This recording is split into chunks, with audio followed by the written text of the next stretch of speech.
human mind is a restless traveler,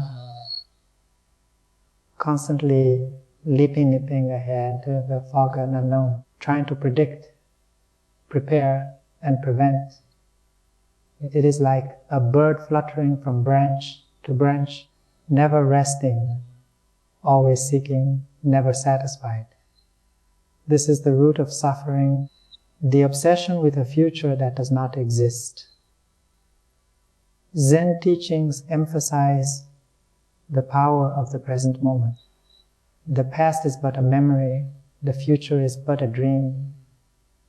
Both are illusions created by the mind.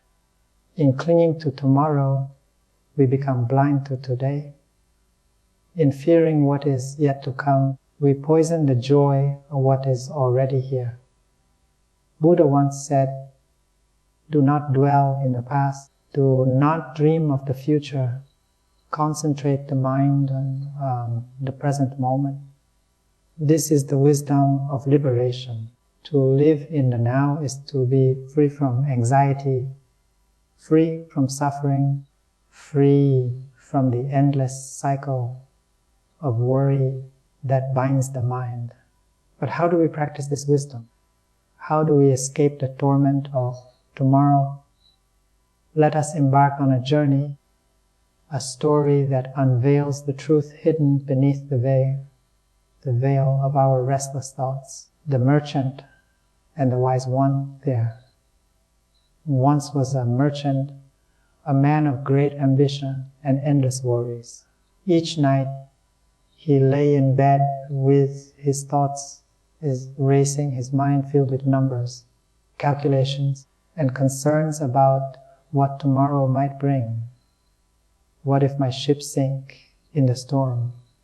He wondered, what if the market collapses? What if my wealth is stolen in the night?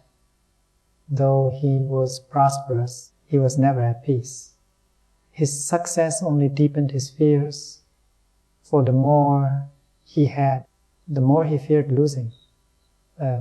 One evening, as he sat by the river, watching the sun melt into the horizon, he saw a wise one sitting on a rock, perfectly still, as if time itself had no hold on them. The merchant approached, drawn by an unseen force.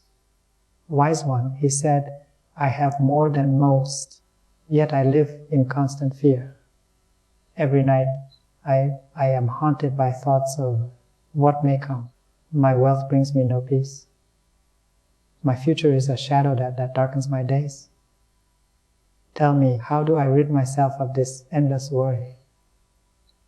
The wise one smiled and gestured toward the river. "Tell me, merchant, if you stand in this river, will you fear drowning tomorrow?" The merchant frowned. "If I am standing in the river today, why would I fear drowning tomorrow? I can only drown if I fall in at this very moment." The wise one nodded. "And yet you drown in your thoughts of tomorrow every night. You let yourself be pulled under by the weight of an ocean that does not yet exist." The merchant was silent. The wise one continued, "You worry about the storm that may sink your ships, but tell me, is the storm here now?" "No," the merchant admitted. "Then why do you suffer today for a storm that has not come?" The merchant could not answer. He realized that his suffering was not caused by any real disaster, but by the endless stories his mind created. He was a prisoner of his own thoughts. Worry is borrowing trouble from the future. Worry is a thief. It steals the peace of today for a fear of tomorrow. Zen teaches that suffering is not in the event itself, but in our attachment to imagined outcomes. Consider a traveler walking a road at night. In the dim light, he sees a snake coiled on his path. His heart races, his breath quickens, fear grips him. But when he draws closer, he sees it is only a rope. The snake was never real. Only his mind made it so. Most of our worries are like this rope, illusions that seem real, the darkness of uncertainty. We spend our lives fearing what might happen, never realizing that most of our suffering exists only in our imagination. The merchant too had suffered not because of real loss, but because of his mind's endless fabulous fabrications of disaster. The bowl of water, the wise one picked up a bowl of water and held it before the merchant. Observe, they said, as they stirred the water with a finger. The surface rippled, distorting the reflection. This is your mind when you worry, agitated, unclear. You see only chaos, never the truth. Then the wise one let the bowl sit. Slowly the ripples faded, and the water became still and clear. This is your mind when you remain in the present. The wise one said, still, calm, undisturbed by what has not yet come. The merchant watched, understanding dawning upon him. But how do I still the mind? My thoughts race like wild horses. I cannot simply command them to stop. The wise one chuckled. Can you command the wind to stop? No, the merchant admitted. But can you stop chasing it? The merchant nodded, then stopped chasing the thoughts of tomorrow. Let them come, let go, but do not follow them. Be here in this moment, and you will find peace. The future is only a thought. What is the future but a thought in the mind? It does not exist. It has no form, no reality, only the meaning we give it. A bird does not worry about the next storm. It simply flies when the winds demand. A tree does not fear the coming winter. It simply sheds its leaves when the time is right. The merchant realized he had lived his life fearing illusions, preparing for storms that had not yet arrived, missing the beauty of the present in his race toward an uncertain future. Letting go of the illusion. Days passed, and the merchant returned to his life. But something had changed. When a ship was delayed, he did not panic. Is the storm here? Now, he asked himself, no, then I will not suffer before it comes. When markets fell, he did not despair. Will worry change the numbers? He reminded himself. No, and then I will not feed my suffering. And when he lay in bed at night, the thoughts still came, but he no longer followed them into the darkness. He let them pass like clouds in the sky, resting in the stillness still of the present moment. And so, for the first time in his life, he was truly at peace. The illusion of tomorrow, the story of the merchant and the wise one, is not just a tale. It is a mirror reflecting the human condition.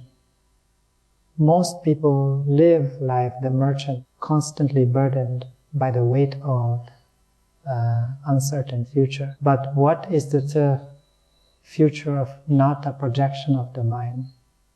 When we examine worry closely, we realize it is nothing but an illusion, a phantom that exists only in thought.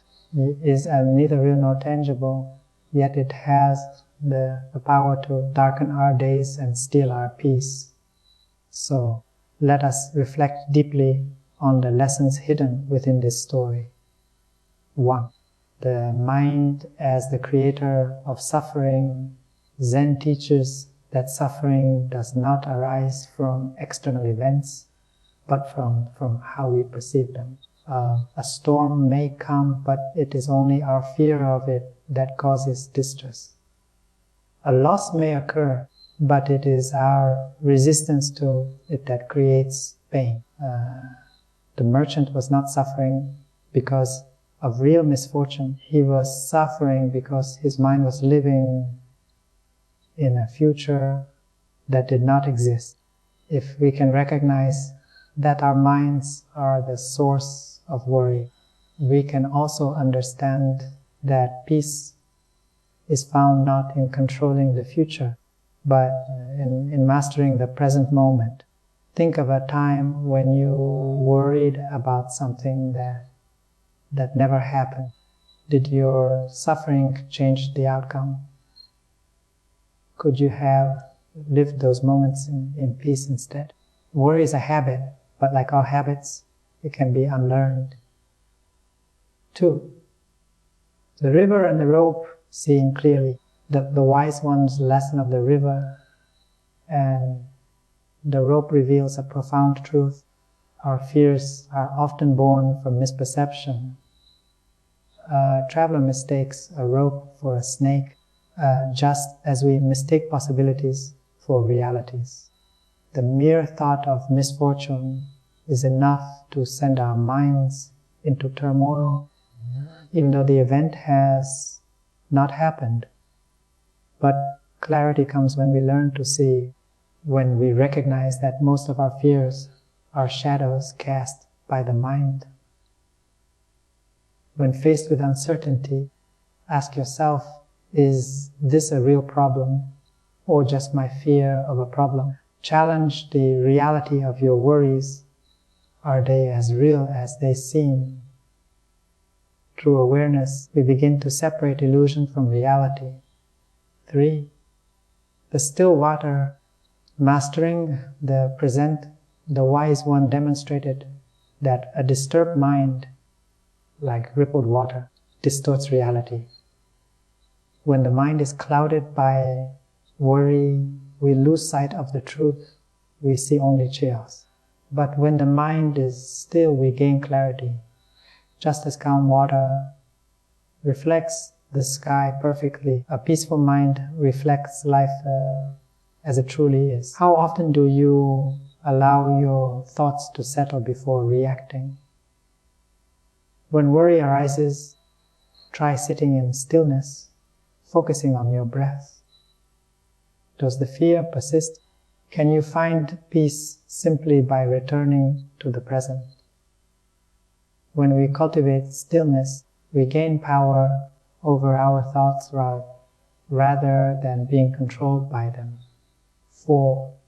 Letting go, the key to freedom. The merchant's transformation came not from acquiring more knowledge, but from letting go of the need to control tomorrow, letting go of fears that had no basis in reality. This is the essence of Zen wisdom. Liberation is not found in holding on, but in releasing. Worry is like holding a burning coal. It does not prevent the fire. It only burns the one who holds it. 5. The present as the only reality. Buddha's teaching: do not dwell in the past, do not dream of the future, concentrate the mind on the present moment is the ultimate antidote to worry. There is no future.